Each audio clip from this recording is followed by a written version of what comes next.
지금으로부터 5년 전 2015년 여름까지만 해도 이탈리아 여행을 한 번도 가보지를 못해서 내가 이러다가 죽기 전에 이탈리아 여행 한 번 가보겠나 싶었는데요.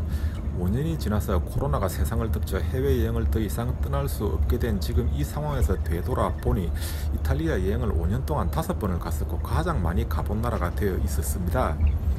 세상 일 참 알 수가 없죠. 그리고 역시 여행은 일찍 갔어야 된다는 것을 다시 한번 느낍니다.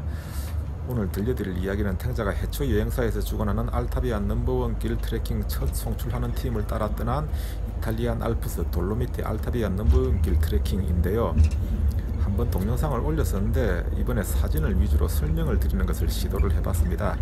탱자가 좀 횡설수설거리더라도 너그러이 용서를 해주시기를 바라고요. 탱자의 세 번째 이탈리아 여행의 테마는 거울놀이입니다. 2016년 6월 22일부터 7월 4일까지 알타비아 넘버원 트레킹 첫날 브라이에스 호수 아래 호텔에서 1박을 하고 호수 앞에서 트레킹을 시작했습니다. 도착하자마자 거울놀이가 시작됩니다. 아마추어 찍사가 가장 찍기 쉬운 사진이 이런 반영 사진입니다. 정말 아름답죠.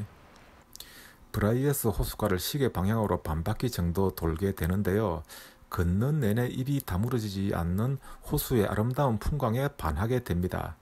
첫날 트레킹만 하고 돌아가도 여행 경비 500만 원이 아깝지 않을 정도입니다. 호수를 반바퀴 정도 돌고 난 뒤에 본격적으로 등산이 시작됩니다. 호수 저편에 있는 호텔이 원래 우리가 묵게 되어 있는 호텔이었었는데요. 룸 예약이 되지 않아서 호수에서 1km 정도 떨어진 호텔에 묵었지요. 그게 조금 아쉽습니다. 그러고 보면 젊은 부부가 아이를 업고 등산을 합니다. 그것도 남자가 아닌 여자가 말입니다. 우리나라에서 한국 부부가 만약 이렇게 했다면 사람들이 부모가 미쳤다고 난리를 부를 건데요. 탱자의 경험상 서방 사회에서는 이런 게 일반적인 것 같습니다. 애 2명을 부모가 각각 업고 등산을 하는 사람도 봤고요. 애 3명을 동시에 유모차에 태우고 여행을 하는 사람도 봤습니다. 어느 순간 시야에서 호수가 사라지고 가파른 돌길이 나타납니다. 해외 운정 트레킹이라 해서 매 순간 즐거운 것은 아닙니다. 하지만 이런 순간에도 힘들지 않은 이유는 이 순간이 지나면 그 몇 배의 보상이 따를 것이라는 것을 알고 있기 때문입니다. 추행길이라도 불안하지 않은 이유는 인솔자가 있어서 속도 조절을 해주기 때문입니다. 탱자도 남미의 파타고니아 엘찰텐과 W트레일을 가이드 없이 트레킹을 해봤는데 추행길이다 보니 얼마를 왔고 얼마가 남아있는지를 몰라 항상 불안해서 필요 이상으로 빨리 걸어서 아름다운 풍광을 즐기지를 못했었습니다. 이때는 힘들어도 가이드 따라 주변 풍광을 바라보면서 마음 편히 갈 수 있으니 견디기가 쉬웠습니다. 해발 1496m 브라이에스 호수를 출발해서 해발 2327m 지코벨 산장까지 6km의 거리를 5시간 만에 걸어 올라서 산장에서 점심을 먹고 그냥 쉴 사람은 쉬고 힘이 남아있는 사람은 다시 왕복 2시간 30분 정도 걸리는 해발 2810m 지코벨 산 정상에 오르게 됩니다. 탱자 이미 이때 몸이 옛날같이 않음을 느꼈습니다만 하지만 첫날부터 처질 수는 없는 일이었지요. 비엘레 산장을 처음 봤을 때 허탈했던 것은 바로 산장 앞에 자동차가 주차되어 있는 것이었지요. 탱자 피똥 싸가며 쎄 빠지게 올라왔는데 반대편에 찻길이 있었습니다. 누구에게는 기운 빠지는 일일 수도 있고 또 누구에게는 희망적인 일일 수도 있습니다. 미국 백인과 유럽 백인의 차이가 무엇일까요? 해발 3,500m까지 산을 뚫어서 철도를 만들어서 누구나 올라올 수 있게 만들어 놓은 것이 유럽 백인 사회인 것 같고요. 미국은 보면 전혀 정반대로 극소수의 사람만 자연으로 접근이 가능하게 만들어 놓았습니다. 이때부터 일행들과 뒤처져서 지코벨 산을 오르면서 놀라운 광경을 목격하게 됩니다. 저 아래 브라이에스 호수가 한눈에 내려다 보이면서 오늘 내가 걸어온 길이 훤히 보였던 것이지요. 우와, 이것만 보고 한국으로 돌아가도 500만 원이 아깝지 않겠다는 생각이 또 들었습니다.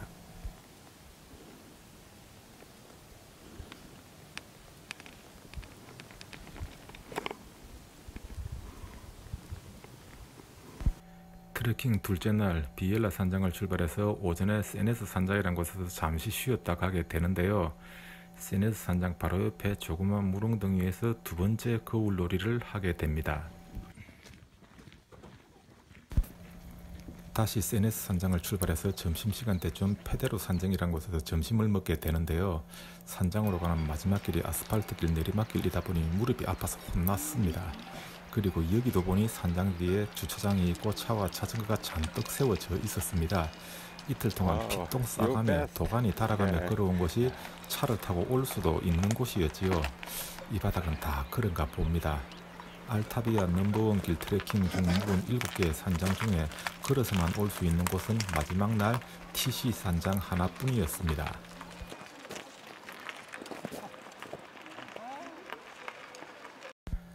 페데로 산장 앞은 목장처럼 소들이 쉬고 있었는데요. 소들이 움직이면서 내는 종소리가 정말 듣기 좋았습니다.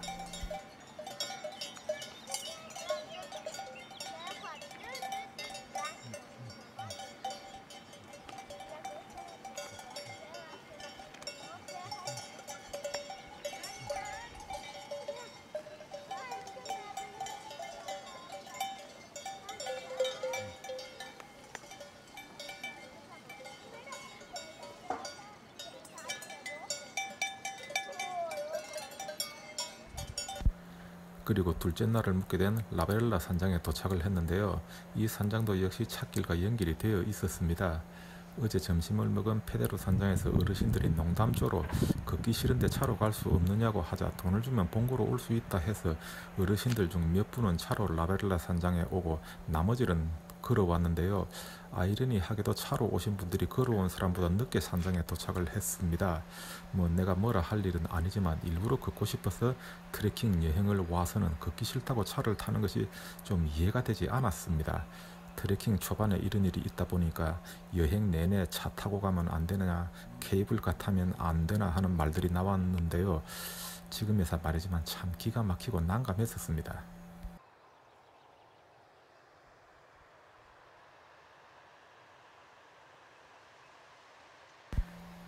그리고 다시 라베렐라 산장 앞 호수 표면에 거울상이 맺혔습니다. 사진에 누가 모델이 될 사람이 한 명 있었으면 정말 좋았을 것 같은데요. 아쉽지만 어쩔 수가 없죠. 트레킹 셋째 날도 날씨가 아주 좋았습니다. 라베렐라 산장을 출발해서 언덕을 올라서 어제 하루 머물렀던 산장을 내려다 보았습니다. 여행 중 머물렀던 7개의 산장 중에 샤워시설, 식당, 침대 모든 여건이 제일 좋았던 곳입니다. 커다란 찻길이 연결이 되어 있지요. 걷는 거 좋아하지 않아도 차를 몰고 와서 이런 곳에서 하룻밤 머물고 가도 좋을 것 같습니다. 물론 대부분 방은 다인실, 도미토리였습니다. 셋째 날 트레킹도 정말 최고였는데요. 꽃으로 뒤덮인 끝없는 고산평원을 걷게 됩니다. 탱자가 이때 길가에 목장 안을 들어갔었는데요. 이때는 인사를 하고 들어갔으니 괜찮다고 생각을 했었는데 생각해보니까 우리하게 남의 집에 들어간 것 같네요. 어우, 예쁘다.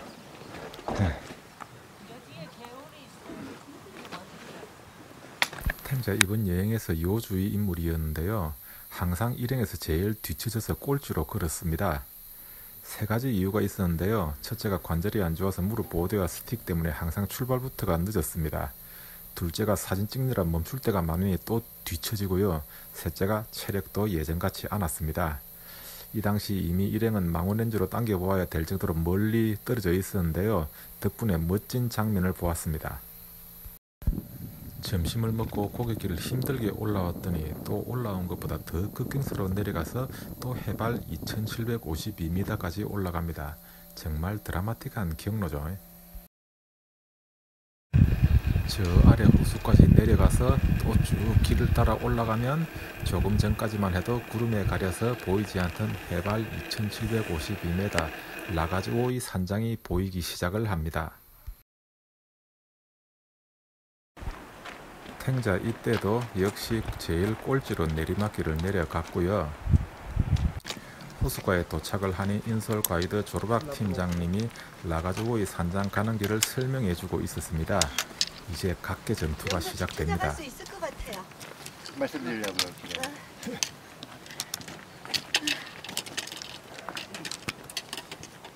지금부터 저희 20번이에요. 20번. 20B 아닙니다. 20B 하면 뒤쪽으로 다 빠져요.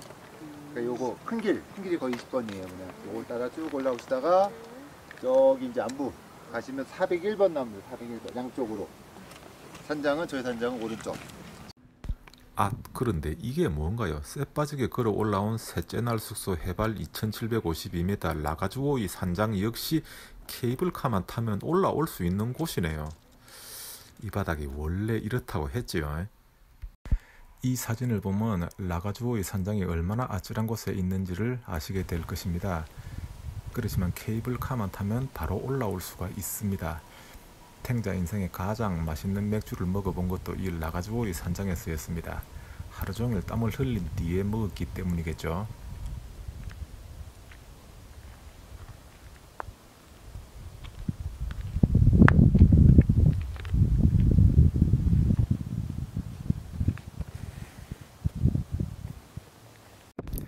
라가주오이 산장에서 내려다보면 저 아래 5개의 돌기둥을 뜻하는 친쾌토리 옆에 탱자의 네 번째 숙소 해발 2172m의 파소 지아우 산장이 그대로 보입니다. 놀랍게도 이것들이 전부 1차 대전 때 치열한 전투가 벌어지고 군부대가 주둔까지 했던 격전지였다고 합니다. 지대가 높을수록 전투에 유리할 수 있으니 이 높은 곳까지 참호를 파놓고 총을 쏘고 대포를 쏘고 했다더군요. 트레킹 넷째 날 라가주오이에서 친케토리 가는 일정은 좀 평범했고요. 날씨도 별로 좋지 않았습니다. 별로 기억에 남는 날이 아니었습니다.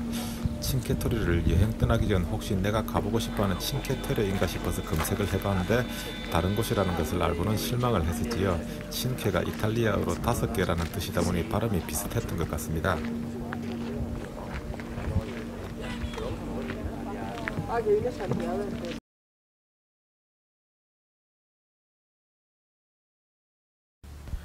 다섯째 날 친케토리를 출발해서 페데라 호수를 끼고 있는 크로다 데 라고 산장이란 곳에 머물게 되는데요. 거울상의 극치를 경험하게 됩니다. 산장에 도착해서 바람이 그치기를 호숫가에서 기다리면 이런 멋진 모습을 볼 수가 있습니다.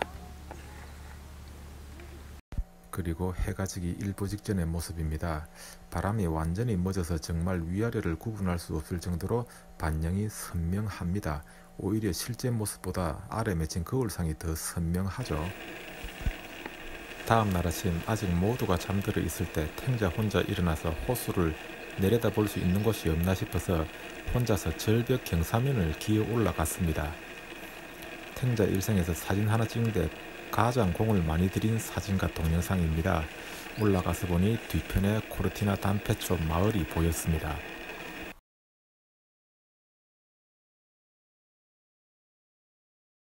뿌듯한 마음으로 산장으로 돌아오니 이게 뭔가요? 아침 바람이 잔잔한 틈을 타서 어제와는 또 다른 더 멋진 거울상이 호수에 맺혀 있었습니다. 해발 2066m 크로다 데 라고 산장 옆 페데라 호수의 멋진 거울상을 한번 감상해 보시기 바랍니다. 어제 정오쯤 도착해서 점심 먹고 오후 내내 호숫가에서 놀고 저녁에 별도 보고 아침에 일어나 일출도 보았는데요. 그래도 떠나려니 아쉽네요. 이것도 차를 타고 올 수 있는 곳이니 누구나 올 수 있겠죠. 라고 산장을 출발해서 오전에 잠시 시타 디 퓨메 산장에 들러서 쉬고요. 오후에 5번째 숙소 펠모산을 바라다보는 스타울란자 산장이란 곳에 도착을 했습니다. 이 스타울란자 산장은 아예 대여놓고 고속도로 옆에 있었습니다. 고속도로 옆에 있는 게 산장이라 할 수가 있나요? 그래도 괜찮습니다. 지금까지 돌로미티 산맥이 나에게 안겨준 즐거움만 해도 이미 500만원어치를 넘어서 5천만원어치는 되었을 것입니다. 고속도로 옆에 산장에서의 하룻밤, 이때 아니면 언제 즐겨보겠습니까? 알타비아 넘버원 길 트레킹 7일째, 이날도 끝없이 펼쳐진 꽃밭과 아름다운 풍경을 지나게 되는데요. 아름다운 풍경들이 너무 많아 사진 고르기가 정말 힘들었습니다. 점심 식사를 하고 콜다이 호수라는 곳을 지나게 되는데요. 이곳은 숙소가 아니라 그냥 낮에 지나치는 곳이다 보니 완벽한 거울상을 구경하지 못하고 아쉬움을 남기고 떠나게 됩니다. 그리고 마치 캐나다 로키를 연상케 하는 멋진 암벽 산맥이 있는 곳을 지나 드디어 마지막 숙소 시타 산장에 도착을 하게 됩니다. 거대한 절벽 끝에 산장이 하나 보이나요? 시타 산장에 도착해서 여장을 풀고 바로 산장 뒤 절벽으로 가보니 이런 광경이 펼쳐집니다. 유일하게 이곳만 자동차 길도 없었고 사람을 태우고 올라오는 곤돌라도 없었습니다. 산장은 딸을 둔 부부가 개를 키우면서 살고 있었습니다.